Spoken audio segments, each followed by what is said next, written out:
ట్రంప్‌కి Modi shock ఇచ్చాడన్న title పెద్దది అయ్యుండొచ్చును గానీ, issue ఒక సైమల్టేనియస్‌గా చెక్ చేస్తే, ఇవాళ పాకిస్తాన్ సైనిక చీఫ్ ఆసిఫ్ మునీర్‌కి భోజనం ఏర్పాటు చేశాడు ట్రంప్. వీళ్ళది పెద్దరికాలు ఎట్లా ఉంటాయంటే, ఒక 2 శత్రు దేశాలుగా ఉన్నటువంటి వాళ్ళతో ఒకళ్ళతో కాంటాక్ట్ అయ్యేటప్పుడు, రెండో వాళ్ళతో కూడా మేమేమి దూరం లేవని చెప్పేందుకోసం ఇట్లాంటి వ్యవహారం చేస్తారు. అందులో భాగంగా ట్రంప్ మోడీకి ఫోన్ చేశాడు భోజనం పెట్టే ముందే. చేసినప్పుడు సహజంగా అడుగుతాడు. పాకిస్తాన్ వాళ్ళు మధ్యవర్తిత్వం అడుగుతారు. నేనేమైనా మాట్లాడనా అని చెప్పేసి. మోడీ అసలు నీకు సంబంధం లేదని తేల్చి చెప్పేశాడు. అది మేము చూసుకుంటామని తేల్చి చెప్పేశాడు. ఆపరేషన్ సింధూర్ కొనసాగుతుందని కూడా తేల్చి చెప్పేశాడు.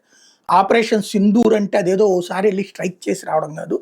Operation Sindoor means continuous fight on terrorism. తీవ్రవాది ఎప్పుడొచ్చి మా మీద దాడి చేసినా మేము పాకిస్తాన్ మీదనే దాడి చేస్తాం, పాకిస్తాన్ సైన్యం మీదనే దాడి చేస్తాం, పాకిస్తాన్ తీవ్రవాద సంస్థల మీదనే దాడి చేస్తాం. ఇదే ఆపరేషన్ సింధూర్. ఇది క్లారిటీ ఇచ్చేశారు. కాబట్టి ఇంకోటి, నీ మధ్యవర్తిత్వం అక్కర్లేదు, ఎవడి మధ్యవర్తిత్వం అక్కర్లేదు. తీవ్రవాదికి పాకిస్తాన్కి ఉన్న సంబంధం తెగతెంపులు చేసుకుంటే ఇష్యూ నడుచుతుంది. ఆడు తెగతెంపులు చేసుకోడు, నువ్వు ఎట్టగాడికి భోజనం పెట్టి పంపిస్తావు కానీ మని చెప్పాడు. At the same time Israel Iran war విషయంలో మీ అభిప్రాయం ఏంటని ట్రంప్ అడిగాడు.